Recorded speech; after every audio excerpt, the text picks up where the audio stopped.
नमस्कार, आप देख रहे हैं जनता टीवी। मैं हूं आपके साथ अमन त्रिपाठी। बुलेटिन की शुरुआत करेंगे एक बड़ी खबर के साथ। बड़ी खबर, बड़ी जानकारी लखनऊ से इस वक्त की बड़ी खबर आपको बता रहे हैं। पीएम मोदी कल भारत संकल्प यात्रा के लाभार्थियों से संवाद करेंगे। वर्चुअल माध्यम से पीएम मोदी लाभार्थियों से योजनाओं की जानकारी लेंगे। वहीं यूपी के 10 जिलों में केंद्रीय मंत्री भी मौजूद रहेंगे। वहीं चंदौली में केंद्रीय मंत्री महेंद्र नाथ पांडे मौजूद रहेंगे। अमेठी में केंद्रीय मंत्री स्मृति ईरानी मौजूद रहेंगी। वहीं लखीमपुर खीरी में केंद्रीय राज्य मंत्री अजय कुमार मिश्रा मौजूद रहेंगे। वहीं गाजियाबाद में केंद्रीय राज्य मंत्री वीके सिंह मौजूद रहेंगे। फतेहपुर में राज्य मंत्री साध्वी निरंजन ज्योति शामिल रहेंगे। वहीं लखनऊ में केंद्रीय राज्य मंत्री कौशल किशोर शामिल होंगे। आगरा में केंद्रीय राज्य मंत्री एसपी सिंह बघेल मौजूद रहेंगे। ये बड़ी खबर, बड़ी जानकारी। वर्चुअल माध्यम से पीएम मोदी जुड़ेंगे भारत संकल्प यात्रा के लाभार्थियों से। इस दौरान योजनाओं की जानकारी लेंगे। वहीं 10 जिलों में केंद्रीय मंत्री भी इस दौरान मौजूद रहने वाले हैं। बड़ी खबर, बड़ी जानकारी। केंद्रीय राज्य मंत्री कौशल किशोर भी शामिल रहेंगे।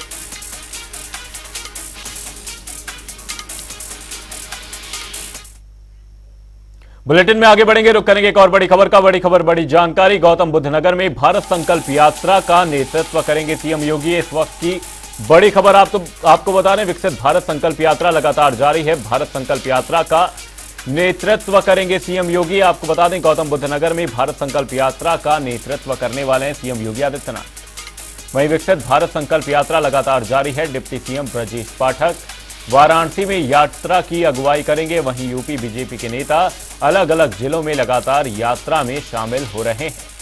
वहीं विकसित भारत संकल्प यात्रा के जरिए संदेश देने की तैयारी में भारतीय जनता पार्टी जुटी हुई है। लोगों को सरकार द्वारा किए गए कामों का इस दौरान ब्यौरा दिया जाएगा। यात्रा के जरिए लोगों को संदेश दिया जा रहा है।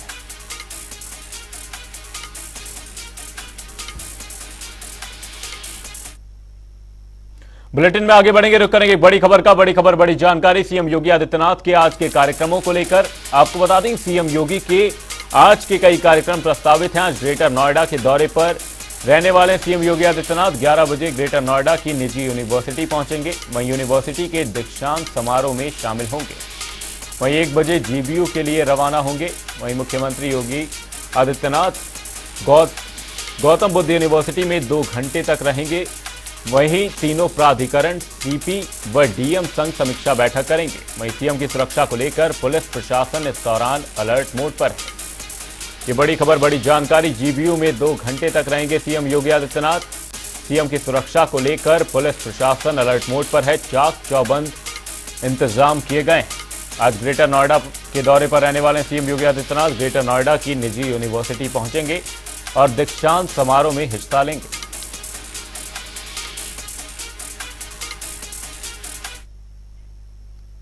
सीएम योगी के दिल्ली दौरे को लेकर बड़ी खबर सामने। बड़ी खबर, बड़ी जानकारी। सीएम योगी आदित्यनाथ के दिल्ली दौरे को लेकर एक बड़ी खबर सामने। कैबिनेट विस्तार की चर्चाएं एक बार फिर से तेज हो चुकी है। ओपी राजभर, दारा सिंह को मंत्री बनाने की चर्चा सुर्खियों में है। वहीं सीएम योगी ने पीएम मोदी अमित शाह से मुलाकात की। वहीं बीजेपी अध्यक्ष जेपी नड्डा से भी इस दौरान मिले।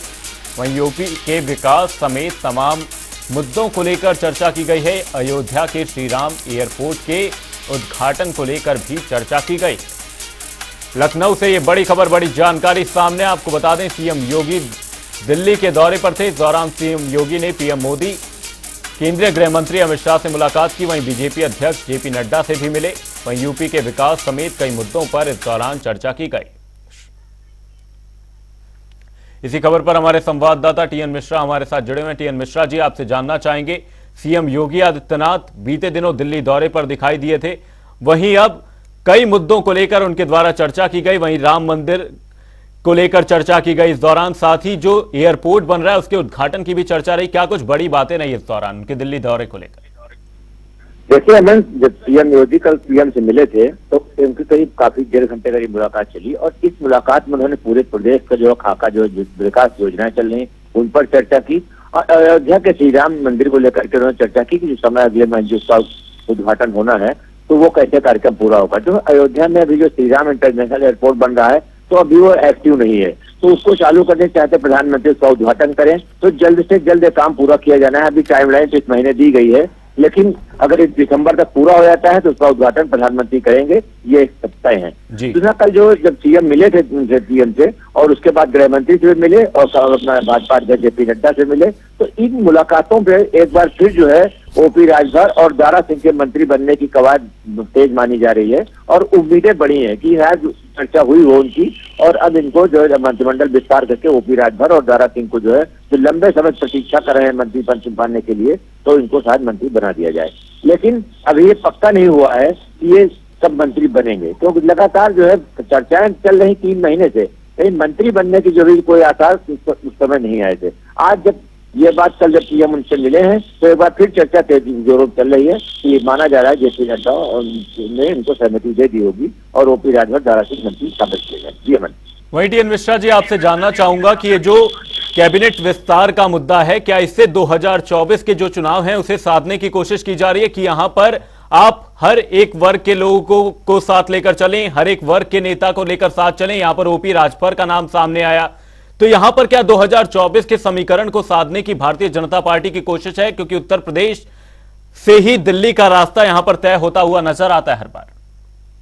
देखिए अमन, एकदम सही है कि देखिए यूपी से ही दिल्ली का रास्ता तय होता है। ज्यादातर प्रधानमंत्री यूपी के ही रहे, तो इस बार भी देखिए नरेंद्र मोदी 2 कार्यकाल के प्रधानमंत्री यूपी के ही हैं। तीसरी बार भी उनकी उम्मीद लगाई। भाजपा ने अपना प्लान 80-80 किया कि हम 80 सीटें जीतेंगे, तो जो 80% सीटें जीती, जो जातिगत समीकरण बहुत जरूरी है। जातिगत समीकरण साधने के लिए भाजपा के नेता लगातार लगे हुए हैं, उसमें ओपी राजभर को शामिल करना और सपा का वोट बैंक जो है हासिल करने के लिए दारा सिंह को शामिल करना, क्योंकि दारा सिंह चुनाव हार गए थे, अन्यथा दारा सिंह चुनाव जीत जाते तो बहुत पहले मंत्री बन गए होते। तो उस समय विरोध के चलते इनका नाम रुक गया था, लेकिन अब जातिगत और जो पार्टी के समीकरण साधने के लिए इनको मंत्री बनाना जरूरी माना जा रहा है। क्योंकि ओपी राजभर इतने ज्यादा दावे कर चुके हैं कि अगर उनको भाजपा मंत्री नहीं बनाती तो कहीं विपक्ष न चले जाए, ये भी अंदेशा है। लेकिन जातिगत समीकरण जरूर है, क्योंकि देखिए लगातार दलित सम्मेलन, ओबीसी सम्मेलन और लगातार जिलों में कार्यक्रम किए जा रहे हैं, बूथ वाइज सम्मेलन किए जा रहे हैं, तो इन सबको लेकर के लग रहा है कि पूरी तैयारियां तेज है और भाजपा 80 से 80 सीटें हासिल करने के लिए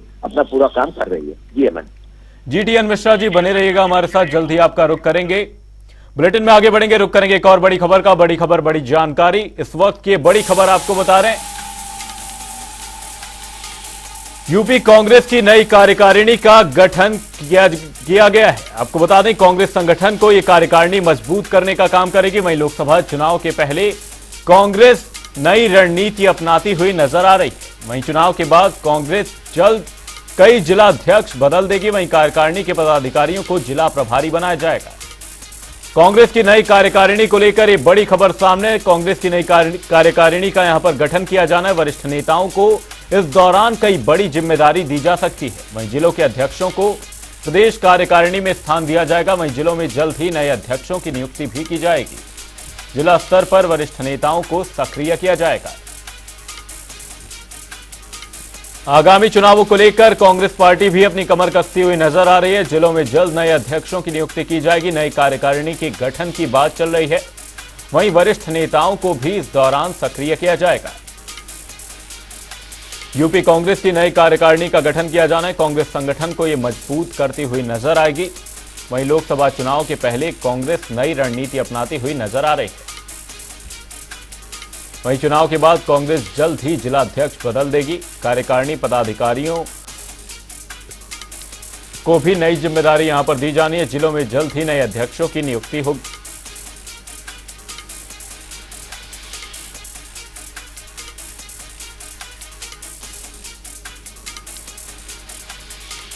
ये नई कार्यकारिणी कांग्रेस संगठन को मजबूत करेगी। लोकसभा चुनाव के पहले कांग्रेस ने यह नई रणनीति बनाई है। वहीं चुनाव के बाद ही कांग्रेस जल्द जिला अध्यक्षों को बदल देगी।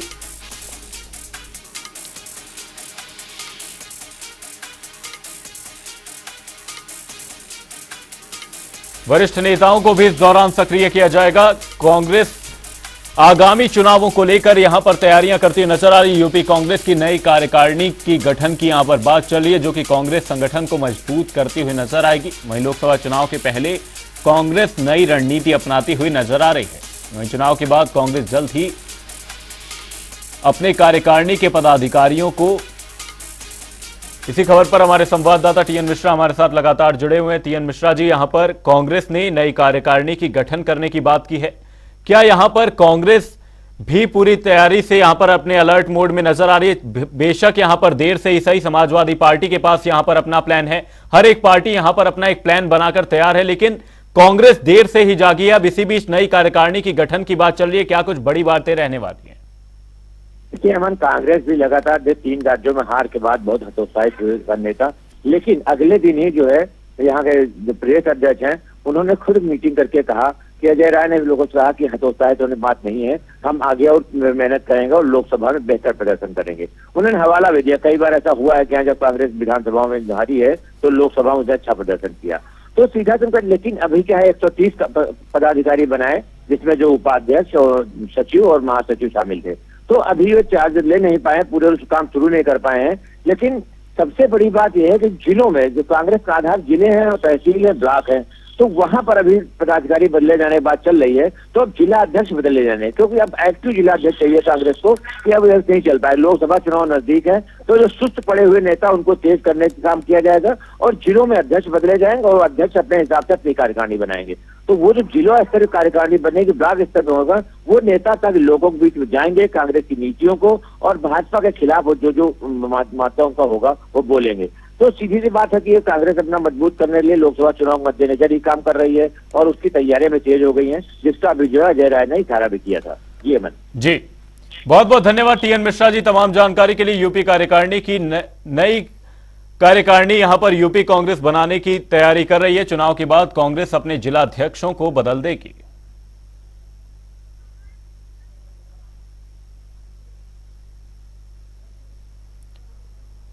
वरिष्ठ नेताओं को भी इस दौरान सक्रिय किया जाएगा। कांग्रेस संगठन को मजबूत करने का काम करेगी। कांग्रेस नई कार्यकारिणी बनाने की तैयारी कर रही है।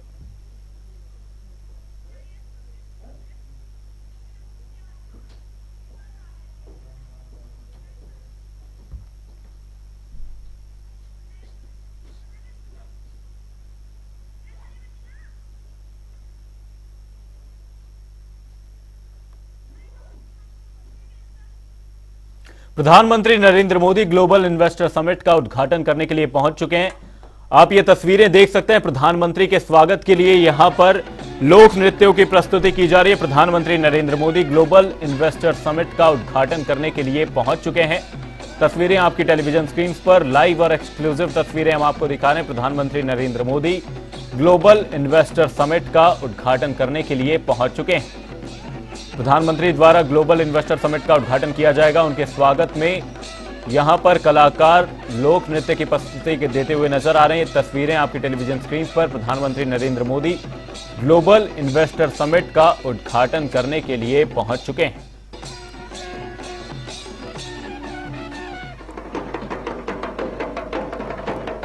ये तस्वीरें आप देख सकते हैं। प्रधानमंत्री नरेंद्र मोदी सुरक्षा घेरे के साथ ही पहुंच चुके हैं ग्लोबल इन्वेस्टर समिट का उद्घाटन करने के लिए। आज से 2 दिवसीय ग्लोबल इन्वेस्टर समिट का आगाज होने वाला है, जिसमें दुनिया भर से तमाम निवेशक पहुंचेंगे। उद्योगपति भी समिट का हिस्सा बनने वाले हैं। वहीं समिट से रोजगार को बढ़ावा मिलेगा, उत्तराखंड के विकास को एक नई गति मिलेगी। वहीं पीएम नरेंद्र मोदी द्वारा इन्वेस्टर समिट का उद्घाटन किया जाना है। अब इसी को लेकर प्रधानमंत्री नरेंद्र मोदी पहुंच चुके हैं। आज से 2 दिवसीय ग्लोबल इन्वेस्टर समिट का आगाज किया जाना है।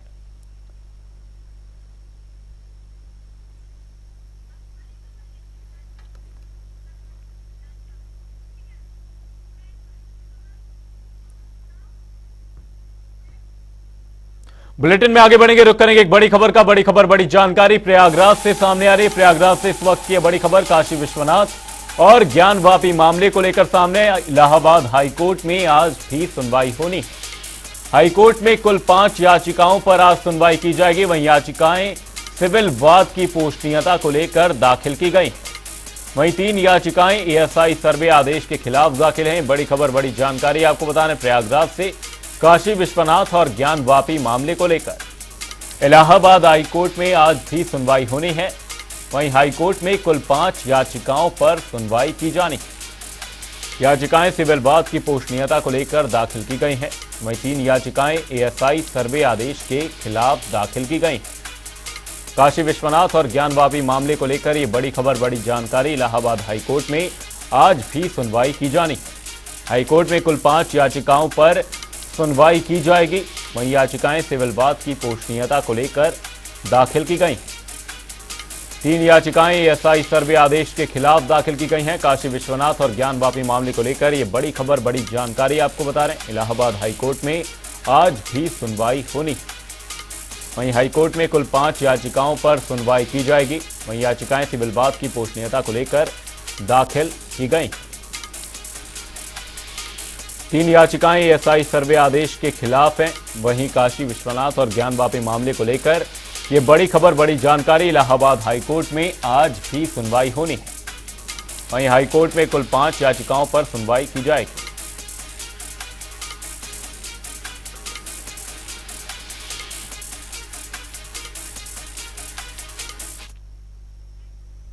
बुलेटिन में आगे बढ़ेंगे, रुक करेंगे एक बड़ी खबर का। बड़ी खबर, बड़ी जानकारी। ग्लोबल इन्वेस्टर समिट को लेकर आज से 2 दिवसीय ग्लोबल इन्वेस्टर समिट का आयोजन किया जाना है।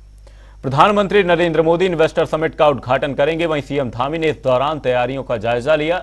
वहीं जन समूहों को भी प्रधानमंत्री मोदी संबोधित करेंगे। वहीं शांति से समृद्धि समिट की थीम रखी गई है। वहीं दुनिया भर से हजारों निवेशक शामिल होने वाले हैं। वहीं केंद्रीय मंत्री भी इस दौरान शिरकत करते हुए नजर आएंगे। केंद्रीय मंत्री ग्लोबल इन्वेस्टर समिट में हिस्सा लेते हुए नजर आएंगे। उद्योगपति भी समिट में शामिल होंगे। वहीं 2.5 लाख करोड़ से ज्यादा के एमओयू को मंजूरी दे दी गई है। समिट से रोजगार को बढ़ावा मिलेगा, रोजगार सृजन किया जाएगा। वहीं निवेश कर चुकी कंपनियों ने अपने स्टॉल लगाए हैं। पीएम मोदी प्रदर्शनी स्टॉल का निरीक्षण करते हुए नजर आएंगे। वहीं सीएम धामी ने समिट पवेलियन का निरीक्षण किया है। देहरादून में निवेश महाकुंभ का आगाज होना है। पीएम मोदी इन्वेस्टर समिट का उद्घाटन करेंगे, जिसके लिए प्रधानमंत्री मोदी पहुंच चुके हैं। वहीं विकास परियोजनाओं की इस दौरान प्रदर्शनी लगाई गई है। वहीं निवेश कर चुकी कंपनियों ने अपने स्टॉल लगाए हैं। वहीं पीएम मोदी प्रदर्शनी और स्टॉल का निरीक्षण करेंगे। वहीं सीएम धामी ने समिट पवेलियन का इस दौरान निरीक्षण किया है। इसी खबर पर हमारे संवाददाता यशराज आनंद हमारे साथ जुड़े हैं। यशराज, आपसे जानना चाहेंगे, आज से ग्लोबल इन्वेस्टर समिट का आगाज होना है, क्या कुछ बड़ी बातें रहने वाली हैं इस दौरान? वहीं उत्तराखंड को इस ग्लोबल इन्वेस्टर समिट से क्या कुछ लाभ मिलने वाला है? बिल्कुल, 2 दिवसीय ग्लोबल इन्वेस्टर समिट की शुरुआत आज हो चुकी है। उससे प्रधानमंत्री के पहुंचने की सूचना मिल चुकी है कि प्रधानमंत्री ग्लोबल इन्वेस्टर समिट में यहाँ पर एफआरआई में पहुंचने वाले। वहीं तो मुख्यमंत्री पुष्कर सिंह धामी सहित अन्य नेता यहाँ पर अभी मौजूद हैं। और इसको आप देख सकते हैं, मैं अभी जो यहाँ पर ये कॉन्फ्रेंस होना, जहाँ पर ये मीटिंग होनी है, मैं वहीं पर अभी खड़ा हूँ। आप देख सकते हैं मेरे पीछे किस तरीके से पूरी तरीके से एफआरआई को सजा दिया गया। ग्लोबल इन्वेस्टर समिट से लेकर के हर जगह चाक चौबंद व्यवस्थाएं की गई, पुलिस की व्यवस्थाएं पूरी तरीके से की गई, वहीं एसपीजी की पूरी तरीके से व्यवस्थाएं कर दी गई हैं।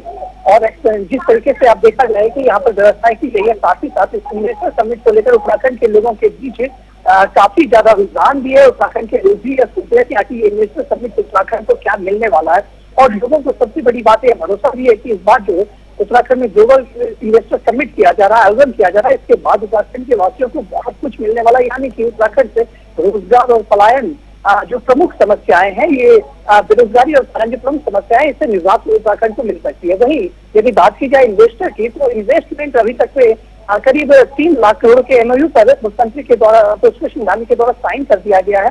उसके बाद अब देखना यह है कि धरातल पर कितना काम होता है। लेकिन हाँ, जब आज ग्लोबल इन्वेस्टर समिट के विषय में यदि बात करें तो यहाँ की झांकियां, यहाँ की झलकियां जो अपने आप में एक प्रसिद्धि पाने के लिए बहुत उतारू है। और यहाँ पर सबसे बड़ी बात है कि यहाँ ग्लोबल इन्वेस्टर समिट में जो यहाँ पर आयोजन किया जा रहा है, यहाँ लोकल प्रोडक्ट्स को भी यहाँ पर दिखाया जा रहा है। और यदि सबसे बड़ी बात है खाने के व्यंजन की बात करें, तो खाने के व्यंजन पर भी लोकल यहाँ के छाप आपको दिखाई पड़ेंगे। यहाँ पर जो भी इन्वेस्टर्स आ रहे हैं, चाहे बात की जाए रतन टाटा की, मुकेश अंबानी की, बिरला की, और कई ऐसे उद्योगपति समूह यहाँ पर आ रहे हैं जो यहाँ पर इन्वेस्टमेंट करने को तैयार है। और प्रधानमंत्री नरेंद्र मोदी आ रहे हैं, उनके आह्वान और मुख्यमंत्री पुष्कर सिंह धामी लगातार पिछले 1 साल से ग्लोबल इन्वेस्टर समिट को लेकर प्रयासरत थे। वो लगातार विदेशों से और देश के जो तमाम उद्योगपतियों को यहाँ लाने का प्रयास कर रहे थे, और उनको यह कामयाबी मिली और लगभग 3000 इन्वेस्टर उद्योगपति यहाँ पर आ रहे हैं।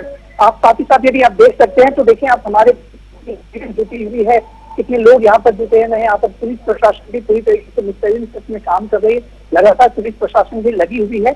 और साथ ही साथ यहाँ पर कई लोग भी यहाँ पर आ रहे हैं। यहाँ पर लोग प्रधानमंत्री नरेंद्र मोदी से भी मिलने को उत्सुक, और साथ ही साथ आप देखें किस तरीके से यहाँ पर जो साज सज्जा की गई है, साज सज्जा में आप देखिए किस तरीके से ग्लोबल इन्वेस्टर समिट की झलकियां नजर आ रही हैं। यहाँ पर किस तरीके से यहाँ पर जो दीवार को सजाया गया, सुसज्जित किया गया है, किस ढंग से किया गया है।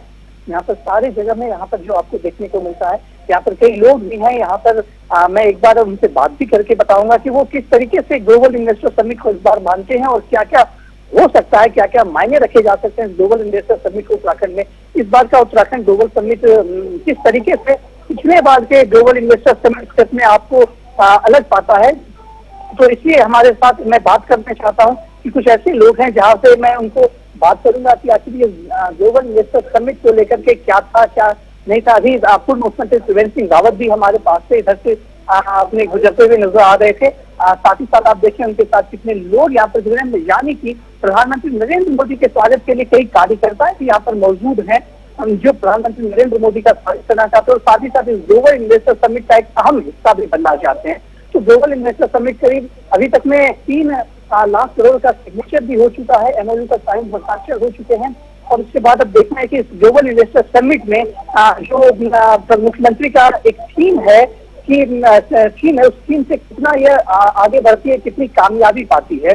तो यहाँ पर और सबसे बड़ी बात है, यहाँ पर व्यवसायी को भी 3 वर्ग में बांटा गया है, जिसमें प्लेटिनम है, गोल्ड है और सिल्वर है। तो यानी कि सभी व्यवसायी अलग अलग जोन में बैठेंगे। और दूसरी सबसे बड़ी बात है कि यदि आप देखें, मैं आपको दिखाना चाहता हूँ कि अंदर किस तरीके से व्यवस्थाएं की गई है। तो यहाँ पर पुलिस प्रशासन मुस्तैद है। यहाँ पर अंदर ये एक हॉल है, यहाँ पर एक लंच हॉल है, यहाँ पर खाने की व्यवस्थाएं सारी की गई है। और साथ ही साथ आप मेरे सामने आगे देख सकते हैं, आगे में किस तरीके से यहाँ पर वो जो आगे 0 जोन घोषित कर दिया गया, यानी यहाँ से प्रधानमंत्री नरेंद्र मोदी एंट्री करेंगे, वहां से 0 जोन घोषित करने के बाद वो यहाँ से निकलेंगे। और यहाँ पर सीधा ये देखिए सबसे बड़ी बात ये डाइनिंग, ये जो आप देख रहे हैं ऊपर में गोल्ड डाइनिंग ये लिखा हुआ है, यहाँ से ये गोल्ड डाइनिंग है। यहाँ पर व्यवसायी, तमाम व्यवसायी वर्ग यहाँ पर बैठेंगे और यहाँ पर बैठने के बाद वो यहाँ से प्रधानमंत्री नरेंद्र मोदी का इसमें अभिभाषण होगा। भाषण के बाद इसको आज 4 चरणों में यहाँ पर रखा गया है। एक तो बड़े बड़े उद्योगपति यहाँ पर आएंगे, अपनी अपनी बातें रखेंगे, प्रधानमंत्री नरेंद्र मोदी आएंगे, अपनी बात रखेंगे और साथ ही साथ इन्वेस्टर्स को भी बोलेंगे कि इन्वेस्टमेंट यहाँ किस तरीके से किया जाए, आखिर उनके लिए उत्तराखंड किस प्रकार से इन्वेस्टमेंट का हब बन सकता है। चूंकि उत्तराखंड एक पहाड़ी क्षेत्र है, लोगों को यह शंकाएं होती है, लोगों को यह डाउट रहता है कि आखिर पहाड़ में किस प्रकार से इन्वेस्ट किया जा सकता है, क्या पहाड़ में जो इन्वेस्ट किया जाएगा उसका क्या परिणाम निकल सकता है। लेकिन इस बार जो है मैं बताना चाह रहा हूँ, मुख्यमंत्री पुष्कर सिंह धामी ने स्पष्ट रूप से कहा है कि यहाँ पर लैंड बैंक भी बनाया गया है।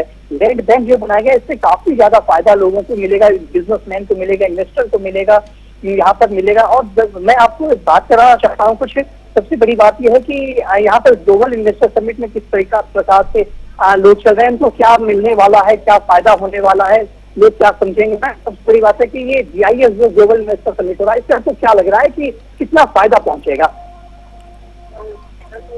नहीं है, वो तो पहले से बात है और ये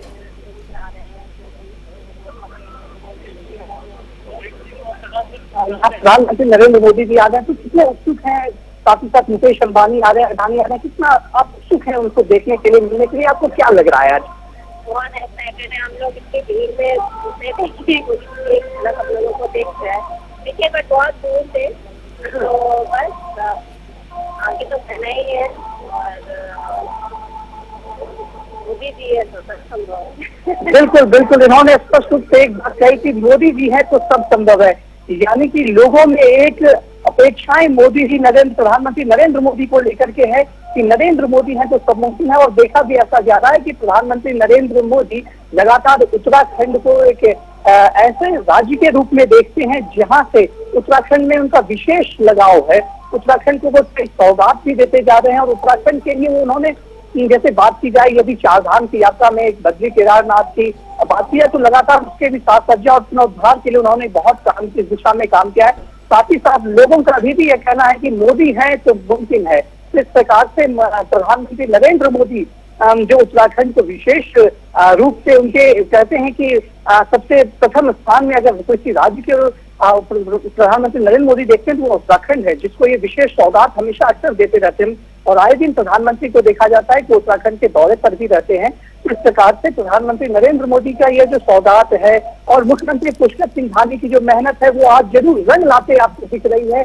कि किस प्रकार से FRI में ग्लोबल इन्वेस्टर समिट है, यहाँ पर किस प्रकार से मुख्यमंत्री पुष्कर सिंह धामी का जो यह विजन है कि उत्तराखंड 2025 में जब वो अपनी रजत जयंती मनाएगा तब देश के सर्वश्रेष्ठ राज्यों में एक शामिल होगा। उनकी जरूर यह मेहनत कहीं ना कहीं रंग लाते दिख रही है। यहाँ पर लोग उत्साहित दिख रहे हैं। यहाँ पर यदि किस पर्टिकुलर लोगों की बात करें तो वो अपने आप में उत्साहित दिख रहे हैं। लोग यह चाह रहे हैं कि इन्वेस्टर समिट एक बहुत बड़ा आयोजन है और भव्य आयोजन है।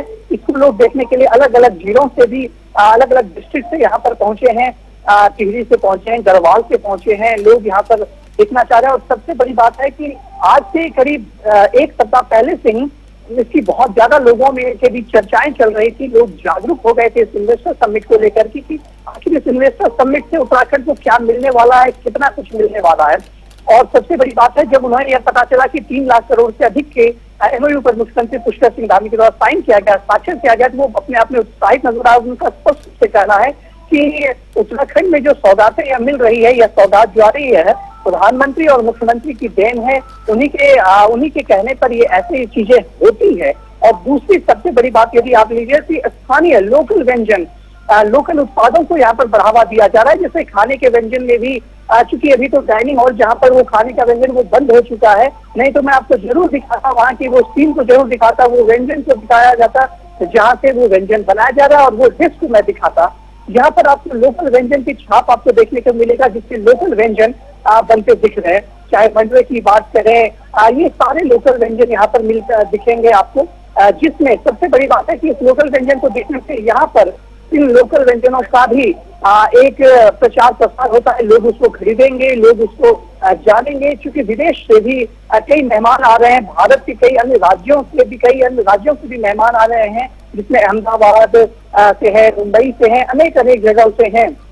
तो वो लोग जो यहाँ आ रहे हैं, वो लोग यहाँ पर लोकल व्यंजन का स्वाद लेंगे।